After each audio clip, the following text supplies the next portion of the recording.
The storm came down from the mountains, faster than anyone could have expected at that time of year. People in the southern edge of Arizona were used to dust storms, summer heat, and winds that shook the porches loose. But snow, this much snow, felt like a warning for the mountains themselves. Faye Reed had been riding since dawn, a borrowed sorrel mare carrying her through unfamiliar land. She rode because there was no other choice. She rode because the world behind her had become too dangerous to face any longer. She rode because Jet Cole would never stop until he found her. The sky had been gray all day, but it wasn't until the past hour that the winds began to howl. The mare, exhausted and skittish, slipped on a patch of ice hidden under loose shale. Before Faye could pull the reins tight, both horse and rider slid sideways. The ground beneath them crumbled away. Snow and earth tumbled beneath her, and the world tilted as though the whole ridge had come loose. She didn't scream. There was no time. There was only a cold rush of air, the crack of a branch, and then darkness. Zane Cross had seen storms like this before. Up in the Sierra Ancha Range, the weather could be merciless, dumping a foot of snow in an afternoon. Folks in town might laugh at the desert winters, but out here the cold could strip a man down to the bone. Zane was heading toward his work shaft, a narrow crack in the rock no wider than 2 feet, when he spotted a flash of color. Something white and soft contrasting against the drifts of scrub pine and red dirt. At first he thought it was a dead antelope caught in the slide. Then he got closer. A woman. Her hair tangled with ice crystals, her dress torn along one sleeve, one boot missing. Her breath came in shallow gasps. She looked like someone who'd been dropped from the sky, forgotten by the angels. Zane knelt beside her, pressing 2 fingers to her neck. A pulse weak, but steady. He lifted her carefully, adjusting her weight so the cold wouldn't settle deeper in her bones. She was light but stiff like a frozen plank. He didn't know who she was or where she came from, but leaving her there wasn't an option. He carried her back to the small cabin he'd built near his mining shaft. The cabin wasn't much, just one room, a stove, a bedroll, and a pile of firewood he was always trying to keep dry. But it was warm once the fire was going, and it was shelter from the wind.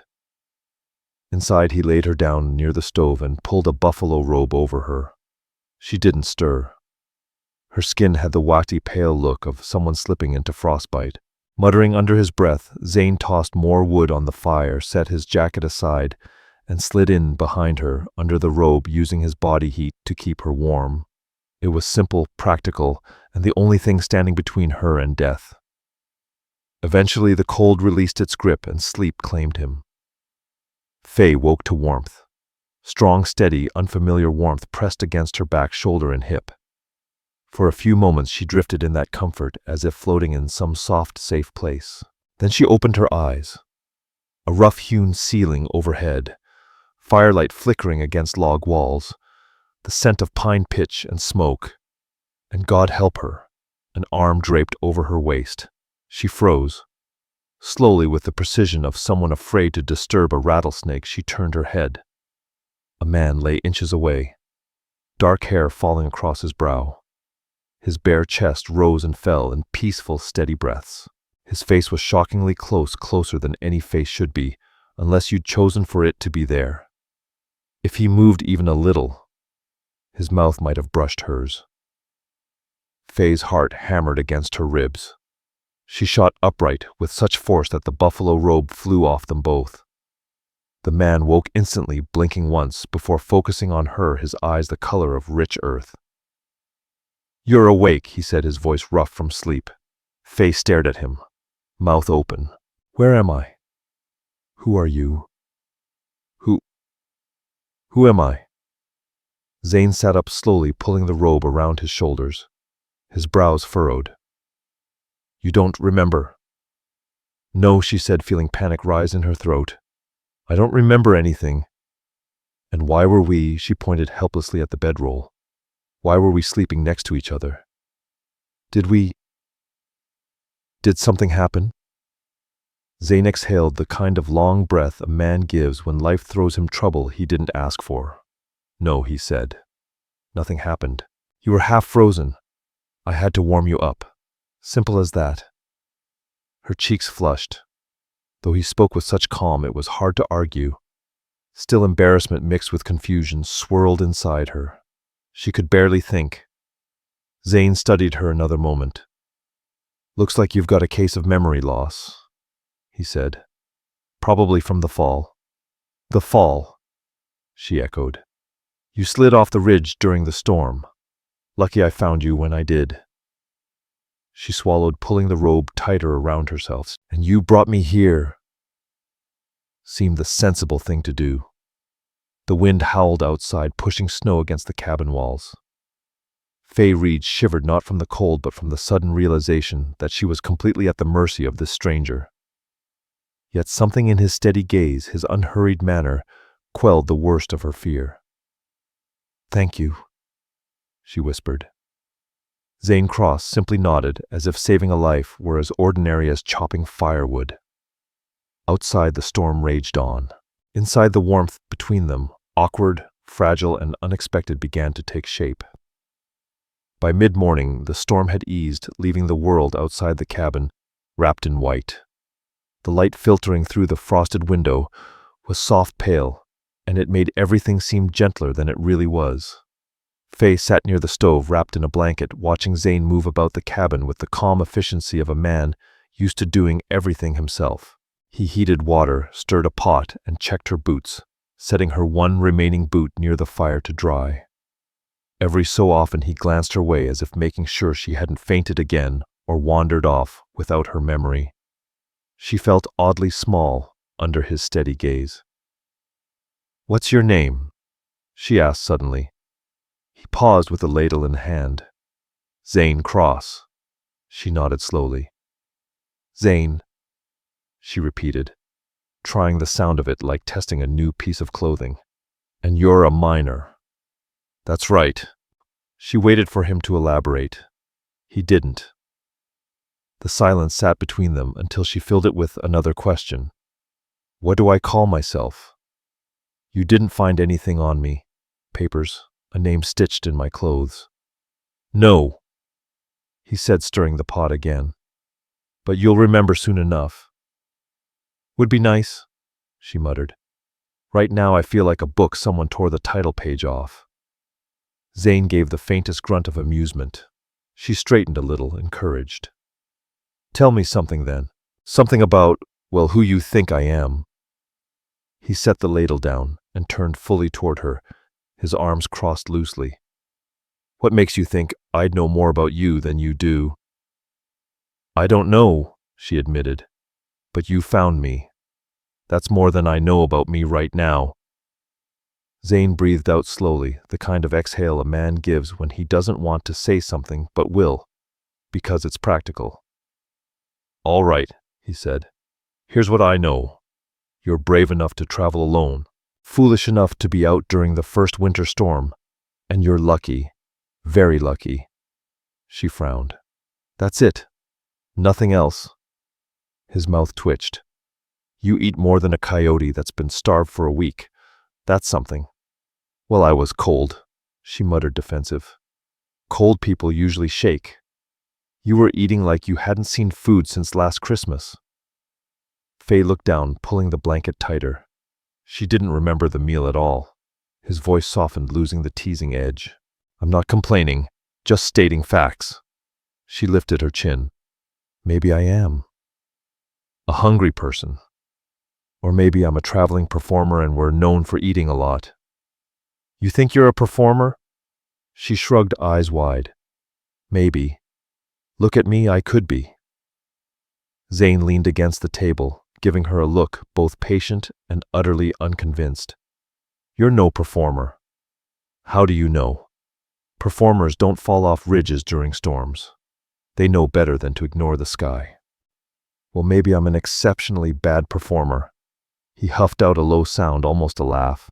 "Or maybe," he said, "you're just a woman who forgot her own story." Faye glanced toward the window. The snowfall glittered faintly in the daylight. "I don't feel like a blank page," she murmured. "It's stranger than that. It's like I'm supposed to remember something important and it's hiding just out of reach. You will, he said simply. A quiet moment passed, then her stomach growled loudly enough to echo off the walls. Zane turned back to the pot, muttering, "I knew it."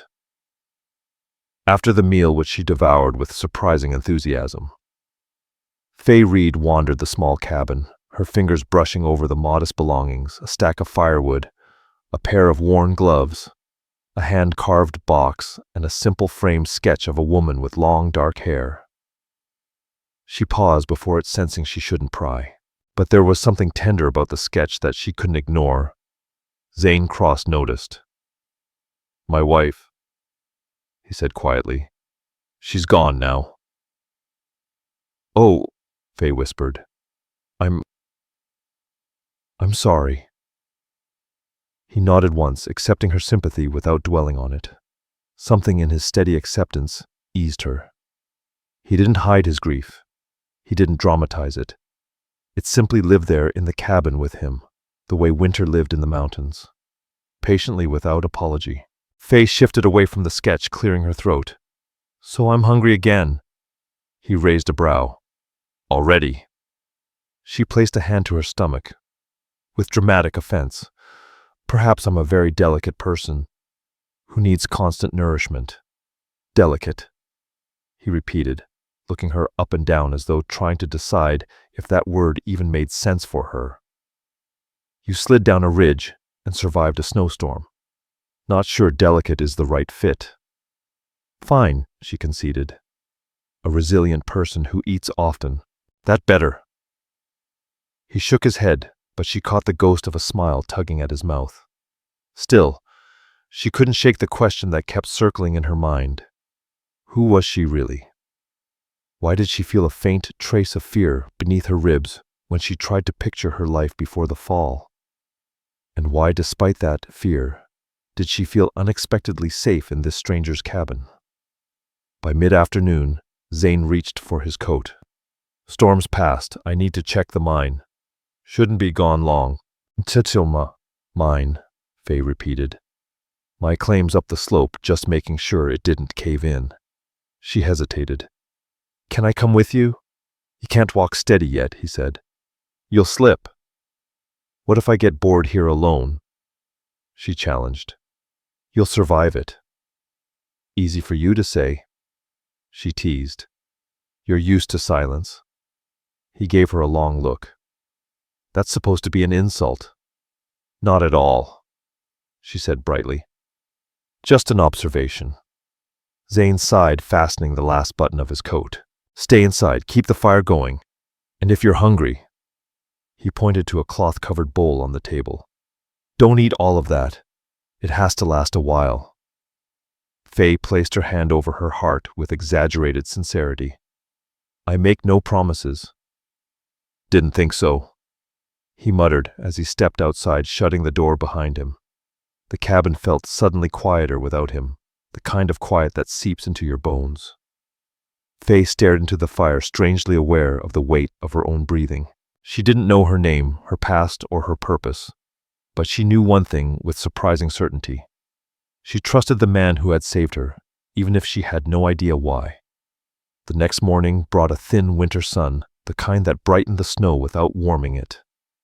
Faye stood at the threshold of the cabin, wrapped in Zane's spare coat, watching her breath rise in pale clouds. Her ankle still ached, but she could put weight on it now, so long as she didn't walk too fast. Zane finished saddling his bay gelding, tightening the cinch with the competence of a man who'd done it 1,000 times. "We'll head down to the village, Matomate," he said. "I need to trade for more flour." "And you and I," she echoed, "need to have promised not to eat your entire winter supply in one sitting." "That'd help," he said dryly. She smiled, taking the joke in stride. She didn't know why teasing him felt so natural, but it did. Maybe it was the way he took it, calmly unruffled, never rising to the bait yet, never pushing her away. Zane helped her mount the horse. He climbed up behind her, steadying her with one arm. She felt a strange familiarity in the closeness, Nothing romantic, not yet, but safe in a way she couldn't explain. They rode slowly down the narrow trail cut between snow-laden pines.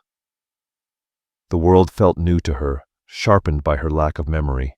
Every tree, every rock, the sound of crunching snow beneath the horses' hooves filled her with a childlike curiosity. "Is your village big?" she asked. "Not big, maybe 20 families." "Will they like me?" Zane hesitated. "They'll wonder about you. The Apache don't see many white women up here." She nodded, chewing her lip. "Will they think I'm strange?" Another pause. "Probably." She turned her head, startled. "You could soften that answer a little." He shrugged. They continued downward, and soon the trail opened up into a small clearing where smoke curled up from several low, earth-colored dwellings. Wooden racks held drying meat. A pair of children raced each other near the well, their laughter echoing across the cold air. Faye Reed's pulse quickened. People. Real people. And yet she couldn't remember anything about how to act around them. As they entered, the children stopped and stared up at her. The adults did the same, pausing in their morning chores. Zane Cross guided the horse with practiced ease, nodding to those who greeted him. Most responses were subtle, a flick of the chin or a quiet murmur, but the respect in them was unmistakable. Faye shrank slightly. "They're all staring," she whispered. "They're curious, not hostile," he reassured her. She tried to sit straighter, as though pretending confidence would somehow summon it. They stopped near a small dwelling where smoke carried the rich scent of roasted corn. An elderly woman stepped out. Her silver hair, pulled back posture bent with age, and her sharp eyes glinting like those of a mountain hawk. She wore a wool shawl, and a string of shell beads clicked softly as she moved. "Leda," Zane called gently. "Morning." The old woman glanced at Faye, then at Zane, then back at Faye with narrowed interest. "You bring someone," she said in accented but clear English. Faye swallowed and offered a small wave. "Hello." Leda's brow lifted. "Pretty," she said plainly.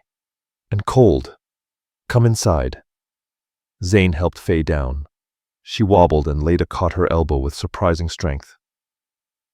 Inside the dwelling was warm, fragrant with herbs and wood smoke. Buffalo hides lined the floor, and a pot simmered on a clay stove. "Sit," Leda said, pointing to a mat. Faye obeyed instantly, like a scolded schoolgirl. Zane crossed his arms. "We need flour, if you've got any," he said, his voice steady. "I have," Leda replied. "Snow took a deer from me last week, but I still have grain." Her eyes slid back to Faye. "Who is this woman?" Faye opened her mouth, but Zane beat her to it. "I found her during the storm. She fell from the ridge." Leda crouched before Faye, studying her face with quiet intensity. "You have injury?" "No," Faye said softly. "No broken bones. My ankle's sore. But the worst part is, I can't remember anything. Zane says I have amnesia." Leda frowned thoughtfully. "Memory is like a horse. Sometimes it runs away when frightened, but it will return." Faye's breath warmed with hope. "You think so?" "I know so," Leda replied, nodding to herself. "White lady with soft hands and hungry stomach, memory will come back quick." Zane coughed, looking away. Faye blinked. "Hungry stomach." Leda smiled, small and mischievous, an ancient glint in her eyes. "Child, he says you eat like winter wind." "I do not," Faye exclaimed, scandalized. Zane raised one eyebrow. "You kind of do." Before Faye could respond, Leda handed her a warm cup of herbal tea. "Drink. You need strength. Storms take more from the mind than from the body." Faye sipped, surprised at the earthy sweetness. "Thank you." Leda turned to Zane. "You want flour?" "I want help splitting wood." "Fair." "Fair," Zane agreed. Faye stayed seated while Zane stepped outside with the old woman. Through the doorway, she could hear the steady thunk of an axe biting into logs, and Leda's amused commentary as she supervised Zane as if he were a boy instead of a grown man. After a few minutes, the old woman returned with a small canvas sack of flour and a bundle of dried beans. She handed them to Faye. "For both of you," Leda said. "Winter is long." Faye hugged the sack to her chest, grateful. "You're very kind." Leda patted her cheek. "Kindness is easy when the heart is curious. Yours is. Stay curious." Just as Faye began to stand, the old woman leaned closer and asked in an entirely earnest tone, "You and Zane, you married?" Faye blinked. "Married." Leda nodded. "Sleep in same bed, yes." Faye went stiff as a board. "Well, we slept beside each other once, but only because I almost froze to death.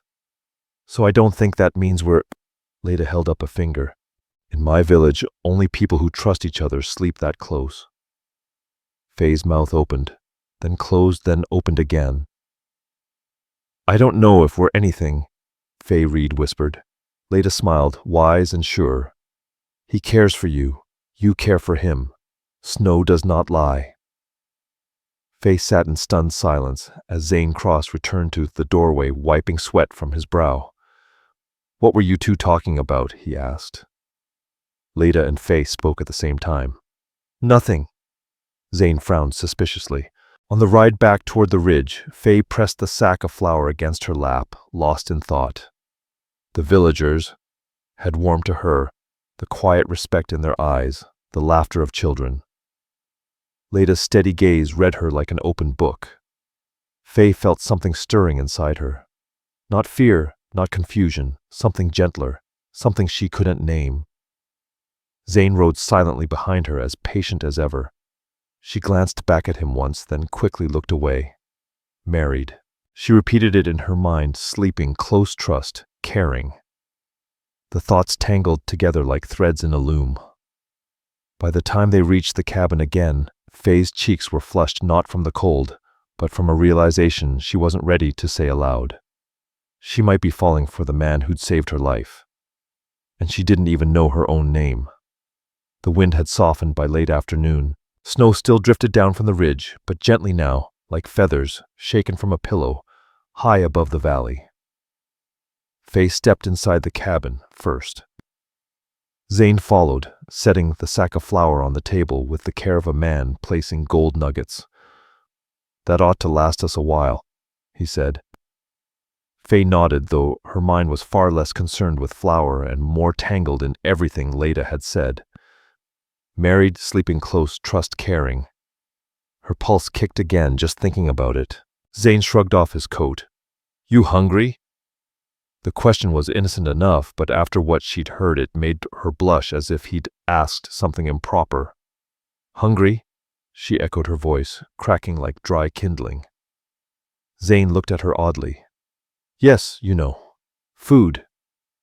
"Oh, food," she said quickly. "Yes, food, of course." He gave her one of those long, suspicious squints that always made her feel like he could read her thoughts if he wanted to. She busied herself by stirring the embers in the stove. She didn't know how to act around him anymore. Was he her rescuer?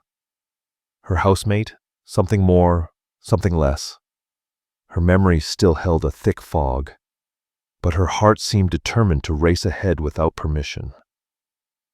While she fretted over the fire, Zane began unloading the supplies. She watched him from the corner of her eye, the way he moved, the calm in his shoulders, the quiet competence in his hands. He didn't talk much, but the silence wasn't empty. It was solid, safe, like a man who spoke only when his words mattered. That kind of quiet was its own kind of comfort. "Faye," he said suddenly. She jerked, nearly dropping the poker. "Yes." "You don't need to offer," he said. "You want to cease hovering." "Oh, wonderful," she muttered, settling onto the small bench near the table. Zane opened the flour sack and scooped out a handful, checking the texture like he was judging a horse's gait. Faye watched him work until she couldn't hold her question any longer. "Zane, Do you think people can care for each other without knowing each other very long? He paused. Just a heartbeat, but she felt it. No sense in caring too fast, he said. Fast things break, she replied, her eyes dropping. That wasn't quite the answer she'd hoped for. But yeah, he added, measuring out beans into a small pot. Sometimes folks don't get to choose the pace. Sometimes life chooses it for them. She looked up, again studying him as if he were a map she didn't know how to read. Is that what happened to you? She asked softly. With your wife? Zane's hand stilled. His gaze stayed on the beans, but his voice dropped into a low, measured tone. We married young, he said. Too young, maybe, but she was patient. Kind. She made quiet feel like something alive. Losing her? Zane exhaled, his shoulders tight. Losing her changed the shape of my days. Faye's voice softened. I'm sorry. Zane nodded without looking at her. It was a long time ago. Grief. You carry it until it gets lighter. You don't forget, but it stops stealing your breath. Faye's heart tightened, not out of jealousy or misunderstanding, but out of respect for the tenderness in his memories. They cooked in silence after that. Or rather, Zane Cross cooked, while Faye Reed tried her best not to make a mess. She managed to spill some flour scorch a napkin and drop a wooden spoon. But to her surprise, Zane didn't scold her. He simply shook his head and muttered, You're a one-woman storm, he said, his tone far more affectionate than she'd expected. When supper was done, simple beans and flatbread, Zane sat across from her, eating with the neat, quiet practicality of a man who'd spent years alone. Faye, meanwhile, took a bite and sighed aloud. This is wonderful. It's just beans. Well, they're wonderful beans. He gave her a reluctant half-smile. Glad they suit you. The warmth between them deepened more than just the fire in the stove. By the time they finished eating and cleaned up the cabin, felt smaller, not in a suffocating way, but in the way two people begin to orbit each other without meaning to. The sun dipped behind the ridge, casting soft blue shadows on the snow outside. Zane lit the oil lamp, its golden glow a soft circle in the darkening room. Faye stood by the window, watching snowflakes drift past the glass. Your village, she murmured. It's peaceful. People seem to care about one another. They do, Zane agreed. Storms teach folks to stand together. And Leda, she's wise. That's a polite way of saying nosy. Faye laughed softly. Well, she said something earlier. About us. Zane raised an eyebrow slowly. About us. Faye swallowed, her cheeks warming. She said, well, she asked if we were married. Zane blinked. Married? She hurried to explain. I told her we weren't, of course, but then she said that sleeping close means trust and that snow doesn't lie. I don't know what any of that means, but she seemed very sure. Faye. Zane stepped closer, not crowding her, but closing enough to meet her eyes. His expression held no mockery, no embarrassment, only calm. What Leda meant is that people in this land read more than words. They read how folks stand, how they look at each other, how they breathe when the other walks into the room. Faye's pulse fluttered. And what do we look like? The faintest warmth touched his face, like two people trying to figure out the shape of something neither expected. Her breath caught. Is that? She asked. No, Zane said, but his eyes softened. It's not simple. Faye lowered her gaze. Because I don't remember who I am. And because I don't know where you come from, he said softly. Or if someone's looking for you. Her chest tightened to a strange mix of dread and longing. Do you think someone is... Zane's voice gentled. What does your heart tell you? Faye stared at the snow, the flakes glowing like tiny embers in the lamplight. Somewhere deep inside, beneath the fear, beneath the fog, there was a whisper, a faint, almost familiar ache. I don't know, she whispered, "but I'm scared to find out." Zane nodded slowly, accepting her truth without pressing further.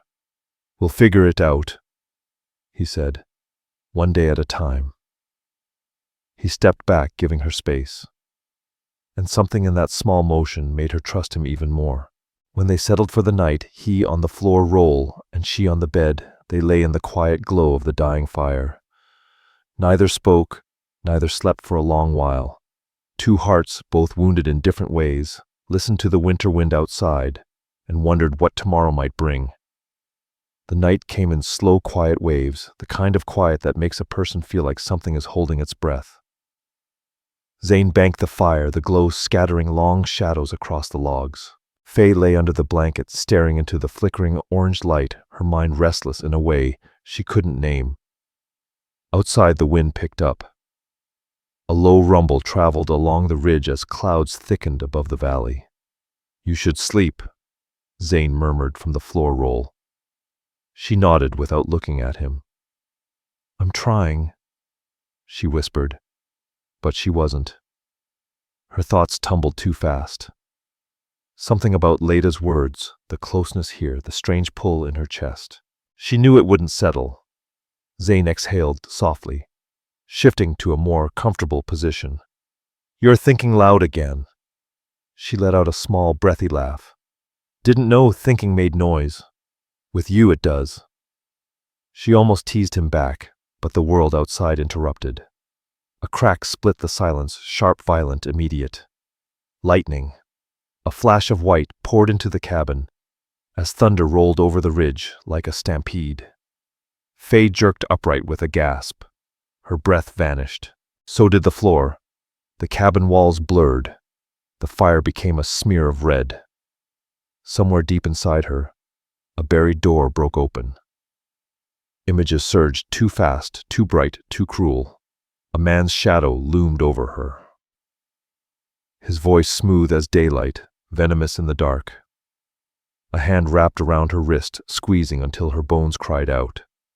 A belt striking flesh. A locked room, her sobs echoed against the walls. Jet coal, jet coal. Her past came crashing back in one painful wave like a wild horse thrown off a cliff. She clutched her head, curling inward, bracing for the blow. "No, no, no, no, no." Her voice shattered. "I remember. Oh God, Zane." He was beside her before she even realized it. He'd moved. The blanket slipped from her shoulders as she trembled. "Faye," he said firmly, gently taking her wrists. "Look at me." But she couldn't see him. Not yet. Memories kept clawing through her mind, one after another. "I married him," she choked out. "A man who smiled in front of others and beat me when we got home. I ran and ran and—" She pulled away, shaking. "He's going to find me. He always finds me." Zane Cross cupped her face in both hands, not forceful but grounding, steadying. His thumbs brushed under her jaw, strong like stone. "Faye," he repeated. "Look at me." Her gaze finally met his.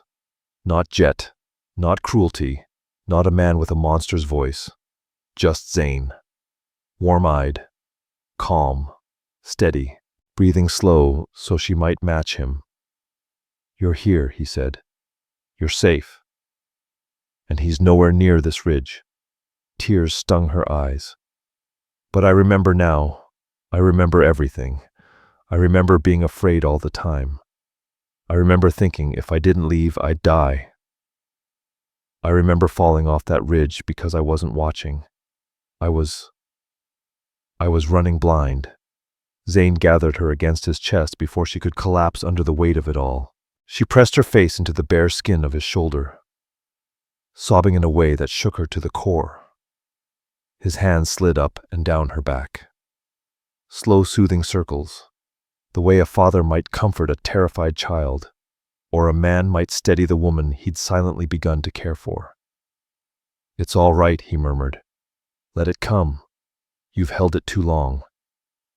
She clung to him, her body trembling, aligning with his steady breaths.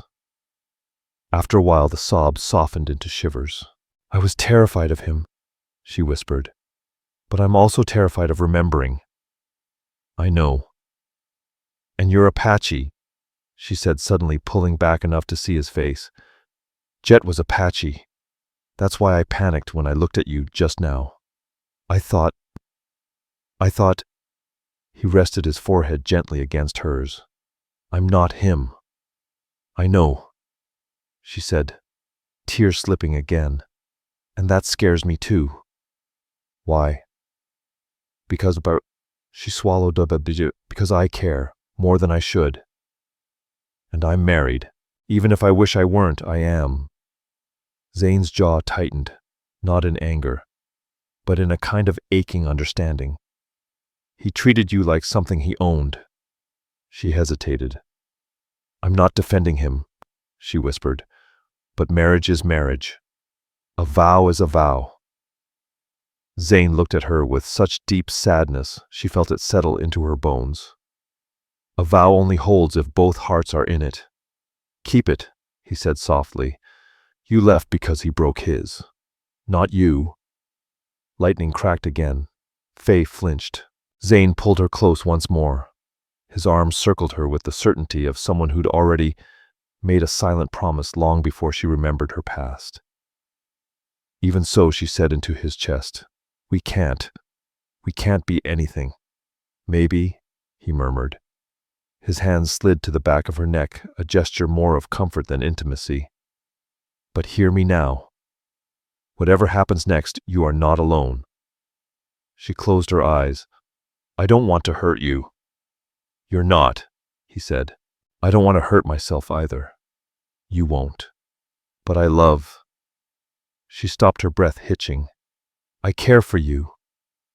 I think I cared even before I remembered anything." He brushed a strand of hair from her cheek. "I care too." The simplicity of his words unraveled her all over again. She leaned into him, exhausted, fragile, and warmed by something that scared her almost as much as her memories. Zane Cross guided her back onto the bed, pulling the blanket around her shoulders.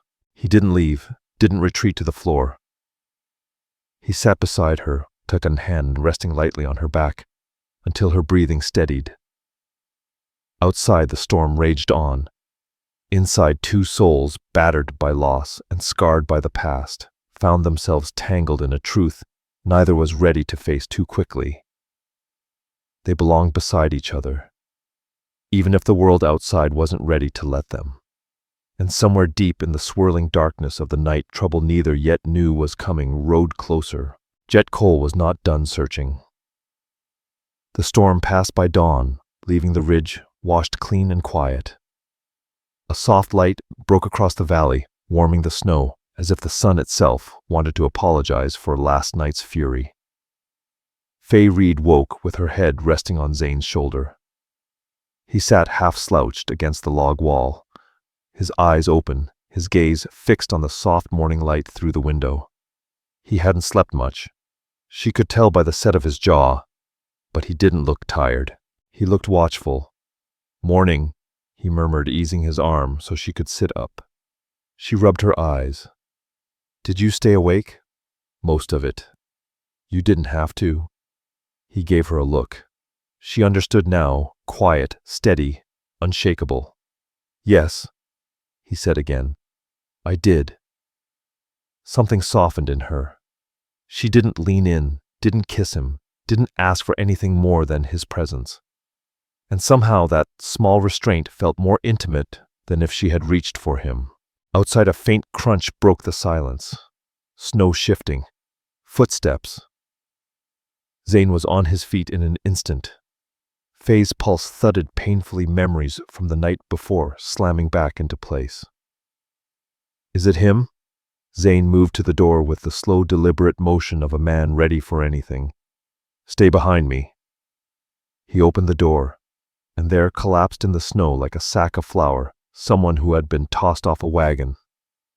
Jet Cole. He was drunk, spectacularly drunk. His coat hung half off one shoulder, his boots mismatched.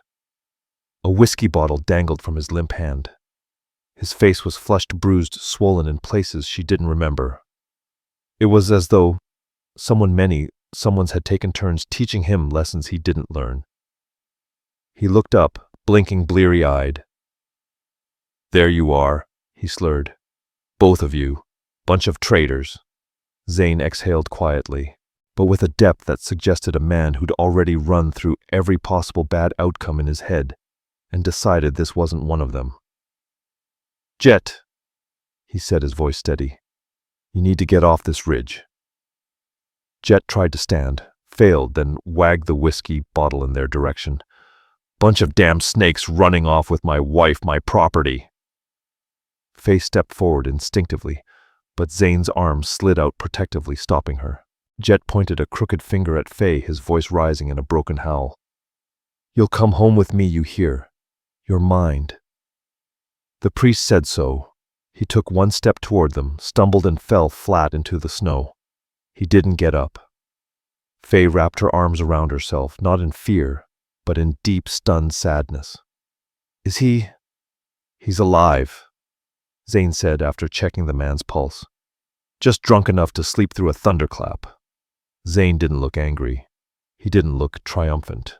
He looked like a man who'd witnessed too much human brokenness to enjoy the sight of another man collapsing under his own sins. Within minutes, 3 Apache men from the lower village appeared on the trail, likely having followed Jet's messy tracks before dawn. They exchanged a few quiet words with Zane, then lifted Jet by his arms and legs. "Tribal boundary," one of the men said. "He sleeps it off outside our land. He comes back again, he's on his own." Zane nodded. Faye said nothing. She only watched with a strange mixture of relief and grief. Not grief for losing Jet. She'd lost him long before. But grief for the years he'd stolen from her. As the men carried him away, Jet mumbled something Faye couldn't hear. Whatever it was, it didn't matter anymore. Zane closed the door gently. The soft thud echoed through the cabin, like the ending of a chapter neither of them had written, but both had survived. Faye sank onto the bench, her hands trembling. Zane crouched beside her. "You all right?" She nodded. "I think so." He searched her face, not rushing her. "You're free now, Faye." A slow breath left her. She didn't cry. She'd done plenty of that already. Instead, she reached for his hand. "Thank you," she whispered. He squeezed her fingers gently. "You saved yourself. I just helped you finish the road." The days that followed were peaceful, a stretch of calm neither had known in years. Faye Reed helped Zane Cross chop wood, poorly at first, then with more confidence and skill. She learned how to grind cornmeal patch, a torn coat, and tell the difference between rabbit tracks and fox tracks in the snow. Zane watched her adjust to each new task with a mix of patience and hidden amusement. Sometimes she said things that made him rub a hand over his face in disbelief. One morning she asked if goats preferred sleeping on their left side or right. He stared at her. "They sleep however they don't fall over." "Oh," she said thoughtfully, "I suppose that makes sense." But he'd grown fond of her questions, most of them anyway. Then Christmas Eve arrived. Light snow drifted from a pale blue sky. Faye stepped outside with a scarf around her neck and cheerfully announced, "We're building a snowman." Zane raised an eyebrow. Yes, Zane," she said, hands on her hips like a schoolteacher. "You and me. It's Christmas." "I don't know much about Christmas." "Perfect," she said. "Then you won't know if we're doing it wrong." He huffed a laugh and followed her outside. The snowman started as a small mound. Then it grew and grew and grew some more, because Faye insisted it had to be properly plump. When they stepped back to admire their work, Zane nudged her gently. "That snowman eats about as much as you." Faye gasped, offended. "Are you calling me fat?" "I said eats as much," he corrected. "Didn't say where it all goes." Her mouth dropped open. Then she smacked his arm lightly and they both laughed. Real, unguarded laughter, that curled into the cold air and disappeared above the ridge. Zane reached out, brushing a snowflake from her forehead. His hand lingered. "You know," he murmured softly, "snowmen don't last forever." Faye met his eyes, her breath forming a small cloud in the winter air. "No," she whispered. "But memories do." Zane leaned forward and pressed a soft, quiet kiss to her forehead. "Then we'll make good ones," he said. And under the gentle snowfall of Christmas Ridge, with the world finally settled around them, Faye leaned into him, knowing her story at last had truly begun. And so on that quiet Christmas Ridge, two wounded souls found a life stitched back together by kindness, courage, and the simple grace of choosing each other. Their story wasn't one of grand legends, but of everyday love, steady as snowfall, warm as a shared fire, and strong enough to outlast the winter. If you enjoyed this story, please subscribe, like, share, and leave a comment so I can keep creating more tales like this. Thank you all for listening,